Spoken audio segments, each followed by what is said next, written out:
boldness. I just showed you how Woodrow Wilson had re-segregated the government. Well, what is re-segregation means? It means that they had already disintegrated that. There was no segregation. He re-segregated. After nearly half a century, we re-segregated. Well, what happened? How did that happen? Why? And then what happened leading up to the Civil Rights Act? The Civil Rights Act, you got to start, for that act, you have to start with Dwight D. Eisenhower, a Republican. In 1953, he appointed this guy. This is Judge Earl Warren. He was the Chief Justice of the Supreme Court. It was the Warren Court that Barack Obama likes to quote, appointed by a Republican, that ruled unanimously that segregated schools were unconstitutional. Well, this is the guy. He was appointed by Eisenhower. He was also the first president to appoint an African American to an executive level position in the White House. Frederick Morrow. He was the administrative officer for special projects. That guy right there. It was Eisenhower who was the first president since Reconstruction to meet in the White House with black civil rights leaders. You got to be kidding me. Democrat Adlai Stevenson. Oh, he wanted to change things. Here's Eisenhower. And here's the challenger, the Democratic challenger, Stevenson. He tried to accuse, again, of Eisenhower misleading the public, arguing that it was the Democrats that started desegregation in the armed forces, but they remember where desegregation started again, the progressives. But Eisenhower shot back. Remember, he was a general in World War II. He said, I was, quoting, I was the first combat commander that ever used Negroes incorporated actually into white units on the battlefield, end quote. Yeah, do you know any of this? Is it just me that missed this in school? The Civil Rights Act. Lyndon Baines Johnson, the guy who gets credit for the passage. But it was actually Eisenhower.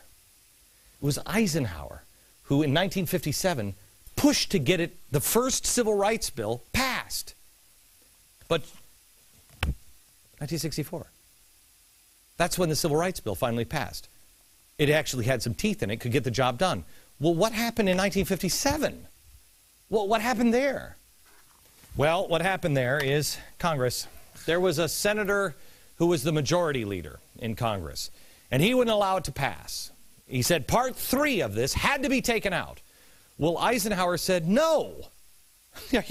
Part 3 is the most important part. What was Part 3? It was designed to give the Attorney General authority to file suits to protect all constitutional rights, including school desegregation. In other words, the real problem, the teeth were taken out of that bill. It was nothing without it. That's why it wasn't until 7 years and multiple attempts later, after Martin Luther King and everything else, that a real civil rights bill was passed. So who was the Senate majority leader at the time that watered down the civil rights bill, demanded that that was taken out? Anybody know? The guy who gets the credit. The hero of the left was the villain in 57 and the hero in 64. Interesting. Why don't we know that? You know, I just told you a few minutes ago about the Civil Rights March with Martin Luther King and here at the Lincoln Memorial. And I think I said it was 1962. And I'm looking at this wall in the break, and I look up and I see it's actually 1963. This is why I was not really good at history, because it was always about dates. And I think the date is not what the important thing. I corrected here. It's 1963, not 1962. This is what is important. This and this. Let's go here. School race riot grips Little Rock. Why did that happen? Well, we have to look for patterns. We have to look for patterns, science, government, and religion, so we can learn from the past. And religion is really kind of strange because it seems to flip from one side to another. There's always a period of awakening and enlightenment. And then there's another part where it just kind of colludes. The last couple of nights, we've gone from 1641 to FDR. Now we're treading into areas where it's not so clear, and tensions will start because everybody has a political reason or racial reason or a religious reason to make somebody else the bad guy. But you know what? There are bad guys on all sides, in all parties. There's good guys on all sides, in all parties. White, black, yellow, it doesn't matter. We just showed you that Eisenhower wrote what he wrote. Wrote the Civil Rights Bill. The guy who got credit for passing it is the guy who actually stopped it when the Republican wanted to do it. It's crazy. Nothing's changed. Nothing's changed. You reduce their power. You reduce their power. And we can fix ourselves. We've got to stop being pitted against each other. We've shown you that it was the GOP that took the lead on the civil rights. It was the Democrats that stood in the way. That's just a fact. Anyone who says that that's not true, look it up for yourself. That doesn't make any statement on today. Let's just get the past right, can we? Anybody who says that whites don't have a right to speak because it wasn't part of the fight, excuse me? Tell me about the Underground Railroad. Tell me about it. Tell me about Ohio that you learned last night. Tell me about, I'm sorry, is he black? Is he black? Are these two black? Are they both Republicans or both Democrats? No. You're part of the fight. Anybody tells you differently, they're wrong. Eisenhower was right. There's another guy, Rabbi William Silverman. He was white. I'm going to tell you his story here in a minute, but I want to give you a little background of the 1950s, 1957, 1958. The country was in deep recession. Unemployment among blacks was 14.4 and whites was 6.9. Not good.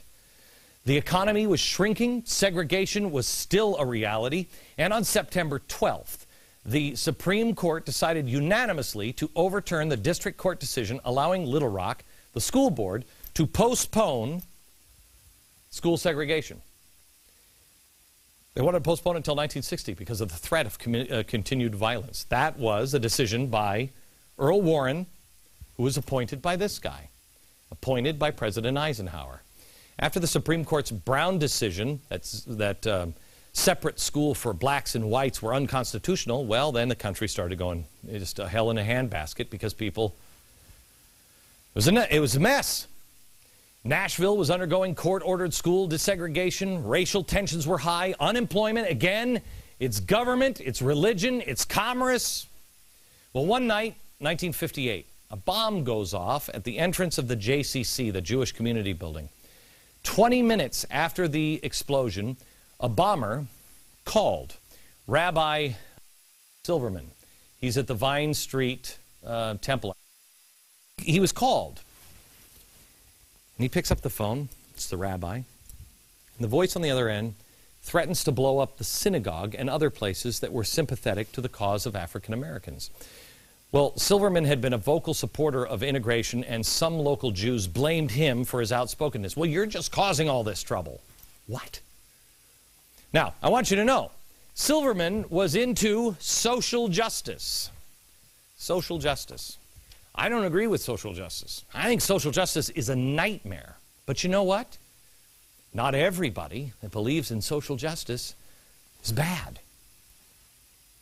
Not everybody that is white is bad. Not everybody who is black is bad. Not everybody. That's just the way it is. We're people. You have to look just like the country. Let's look at the overall picture. What he did was incredible.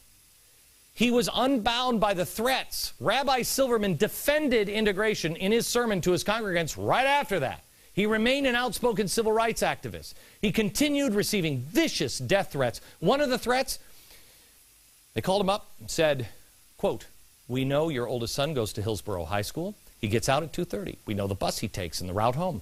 Your youngest son goes to Palmer School. He gets out at 3 o'clock. Keep the kids at home, Jew rabbi. We won't kill them, we'll just maim them for life as a sign of what happens to N-word lovers." Can you imagine, as a dad, as a parent. Can you imagine laying in bed with your wife and what your wife said? Honey,